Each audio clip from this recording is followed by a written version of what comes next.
particular.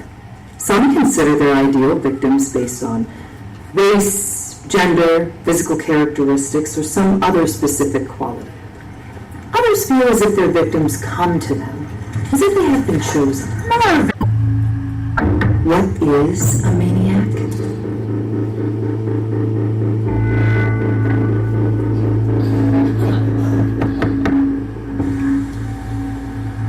Can I help you? I'm a maniac.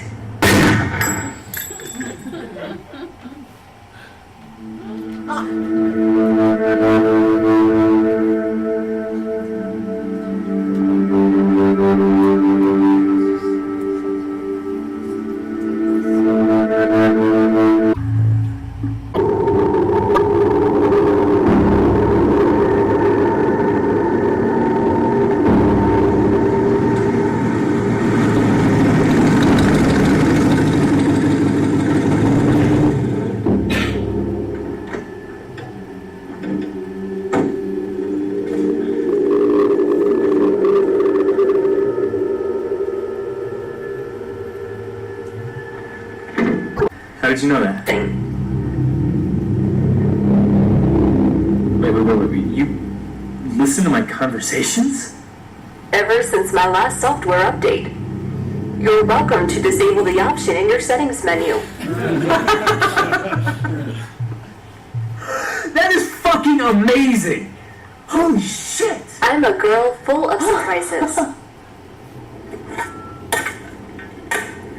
I overheard everything.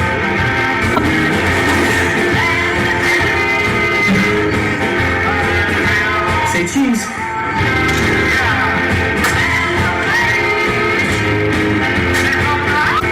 Picture. Oh, are you a sight for sore eyes? Say cheese. Camera disabled. Iris? Iris? No, don't do this to me, you goddamn bitch! Don't do this to me! Come on! Come on, Iris! Shit!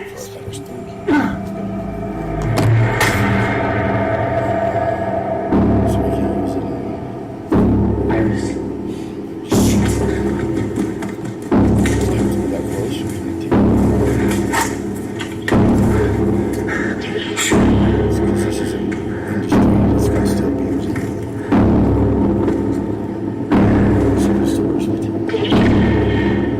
You're alive! My camera is working again. I think the fall fixed it. Oh, thank God. Come down here.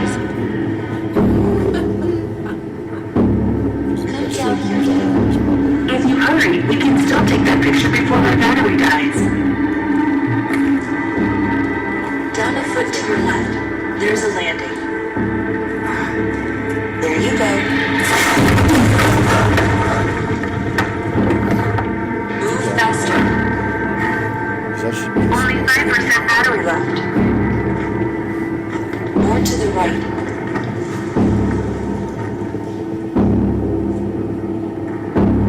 There you go.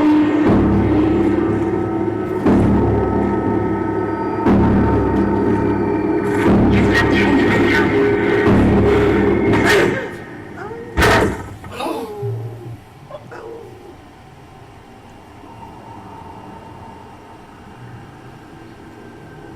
Dave?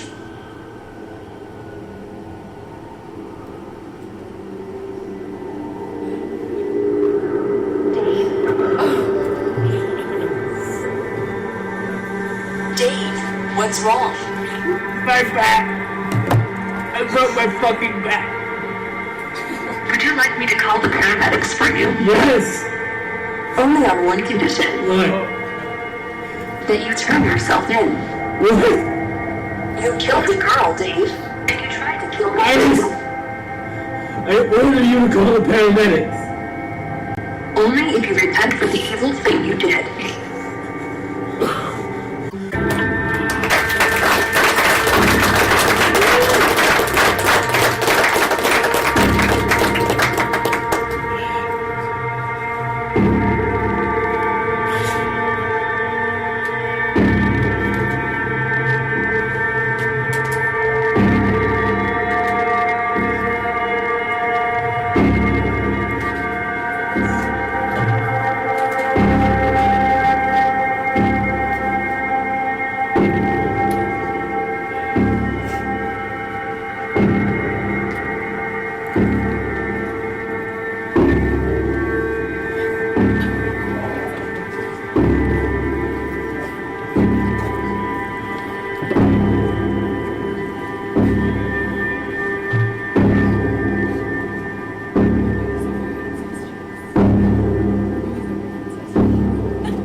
Want all the lights?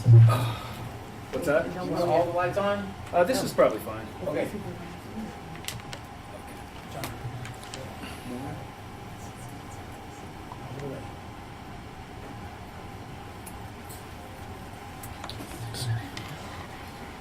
Okay.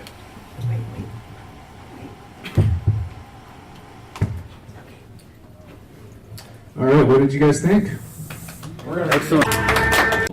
I've also of like weird medical problems when I was a kid, and so that's why I do a lot of body horror.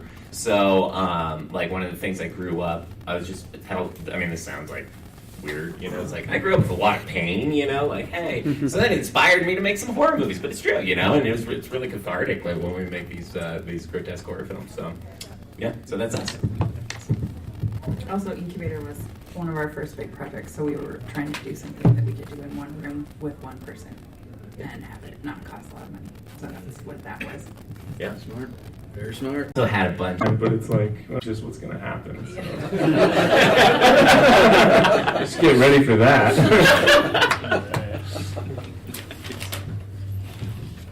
So, can you guys explain where you found now? This is So, that's that, you know, you're not, people aren't so used to it that it's just like an everyday thing. So it's still kind of an exciting, you know, thing to go around and show Colorado, I guess. Yeah, like when we went to the Belcaro and we were telling them, you know, we're making a horror film. They were like, a horror film? Like, they thought I said whore. And I was like, no, like a horror film. And then she's like, oh, okay, because we've had those before too. And you're just like, oh boy, you know, and like that's kind of an advantage with like working in Colorado, because she's just like, you know, if you're doing that, we wouldn't care either. Just like don't make any noise, you know. And yeah, and the only reason I say that it was like an experience is because like the room right next door to our. That's kind of the beauty of it is and you just kind of. But funny apartment story for us for another movie we did. We weren't quiet in our apartment, and we got kicked out of there to steal the spot. And let's just go hunting. And we found a place in like 2 days. And then we had to make sure that no one was living around there. So it was nice. And I love shooting in the mountains. Like I love the way they look. I love the completely. That was like near Grand Junction, but that's another story. Like that was brutal to like drive. Yeah. So. Yeah. They can engage a second language right there. Okay. Great. Share those. Okay, thank you. There we go. So, you know, the horror genre is fairly saturated as far as coming up with something new. Independent films are more apt to surprise people, and they're not as cliche. But what are you guys? What's your creative process? How do you, find something refreshing? What inspires you? How do you do that within the horror genre? Yeah, I mean, I think I'm a huge fan of like punk rock, and to me, I always kind of equate horror films to punk rock. And if you don't listen to like punk rock music and you listen to it, you're like, oh, these songs kind of sound the same. But if you're like into it, you're like, this is like vast genre of all this different stuff. And so that's what I love about horror movies is that within, you know, there's like vampire films, Frankenstein films, slasher films, you know, Cabin in the Woods. You know, you have like these like 25 different main genres, but within that, you can then come up with all these a million different things, like Jordan Peele, he's making, a body snatcher movie. He makes it about race, whereas you can make a body snatcher movie about this, or you can make a body snatcher movie about that, And so that's what I think is just so fun about it, is that you take those base elements, and from there you bring your own creativity to it. Even something like one of my favorite recent horror films is You're Next. And the way that movie came about was essentially Simon Barrett and Adam Wingard saw a bunch of home invasion movies, and they're like, these movies are stupid. We should make a movie that we like. And then they kind of made a home invasion movie that's kind of more like Home Alone. And you're like, oh my God, this is so fun. And they literally just took movies they didn't like and made it. So what I love about it is there's just kind of inspiration everywhere. Great answer. Great answer. How do I follow that? For me, I think it's just the story that you're going to tell, regardless the genre. If you come up with, and it's changed for me actually as I've gotten older. When I first started, it was just I want to make something cool that people would want to watch. But then as you get older, you realize that you can tell, you can get a little deeper, even with, all three of ours, right? There's layers that make it stronger. But again, I think it's story. That's my answer. I've been grappling lately with why or how do you make something that stands out, because it is getting more crowded, and it's easier than ever to make something, and it's harder than ever to get it really out there, even with online, and these aren't the types of films that are viral, right? People will watch them, but they're not gonna share them like a cat video or something. And so what's the metric you use to decide if it's a success or whatever? So that's what I've been thinking about lately. And I think your answer is right. It's stories is very important. But even then, it's you need. I think the main two things in horror are the hook and the characters. And if you have you will always, if you have unique characters, it doesn't matter what story you put them in. It's going to be fun to watch. It'll be really interesting. But that takes a lot of work, and you have to be mindful of what other people are doing. I would love to just put my head in the sand and not see what other people are doing, because I don't. What if it's close to what I'm thinking? Then I don't want to. I've lost interest all of a sudden. But at the same time, you need to be aware of what's going on, and so I think it's more difficult now even than it was 5 years ago, and even festivals are having this kind of strange existential problem where it's you have so much to choose from. It's not about it's more about it's becoming. The question is why do I choose this? So then the question is why are you making this movie? Suddenly you need a really deep reason to be making, horror films. People are looking for social commentary, and John Carpenter was the best at social commentary horror, but it was it wasn't in your face.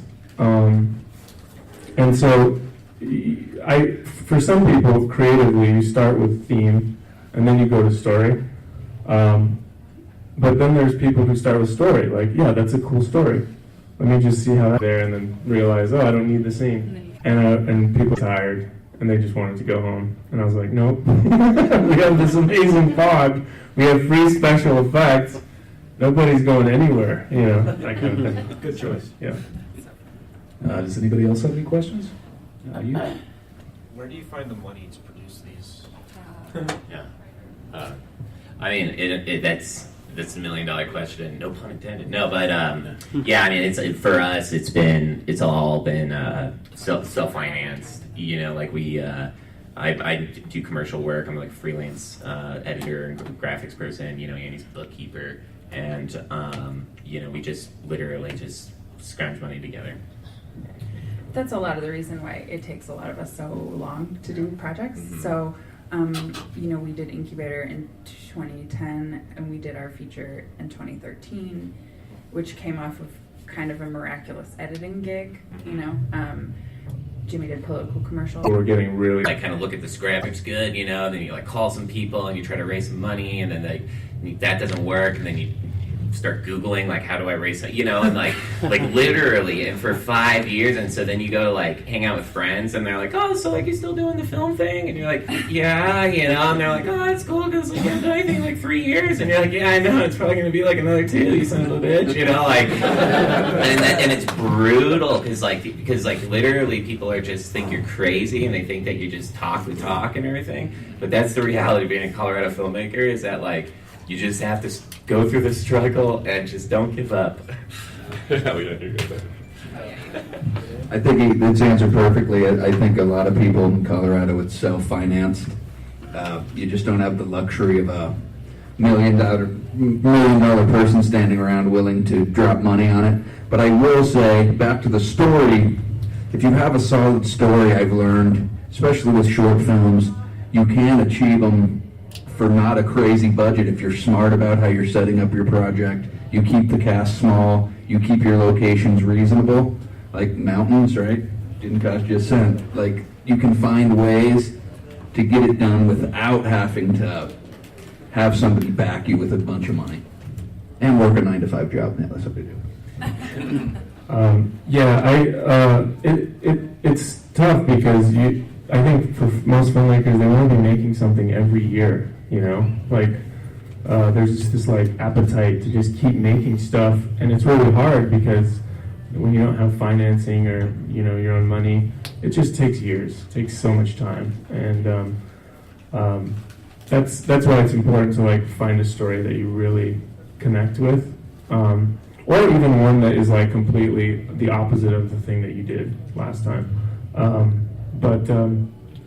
moved to LA like shortly after I made Iris, and it's not easier there because it's so saturated, and so you're not like a big fish in a small pond or whatever the expression is. You're kind of swimming with all the other fishes, so you really need to find your niche, your angle. I'm raised Polish, so I've been gravitating more and more towards like making movies in Poland. They have financing from the government, and they're really good about finding fresh voices. So there will be a time, I think, where I will try to do a horror that might be in Polish. That would be nice. But that's kind of the reality because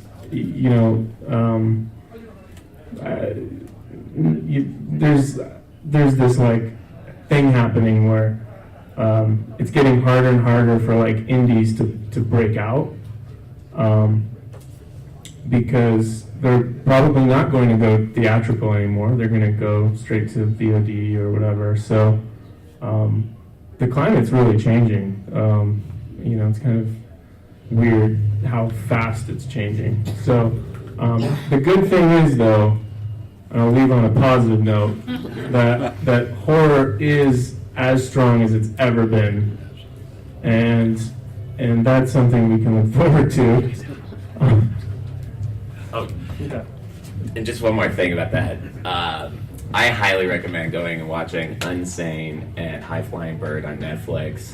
The iPhone movie thing is real. My whole life I've been making a movie on Red with anamorphic lenses, and I want the real movie camera, like that sort of thing. I'm telling you, like all this talk about how we scrounge money, it takes us 5 years, all that stuff. Man, if you don't want to wait around 5 years, you can get your iPhone. You can get like an anamorphic lens for $150 online, and you can go out and make a movie that looks like a Steven Soderbergh movie. So that's not to be forgotten. And if your story's good enough, Exactly. nobody's going to care. Exactly. So we're running kind of short on time. Does anybody else have a question for these guys? Yeah, do you have a problem finding crew, technical people, stuff like that around here, resources? I can be quick. Ish. There are some people that are harder to find than others. For instance, there's, I think, as far as I know, one guy that can do, stunts and guns and effects like that. There's maybe one or two people who are really good at makeup effects, the blood, the gore, the really intense stuff. But as far as basic crew, grips, electric, stuff like that, Colorado is great for that.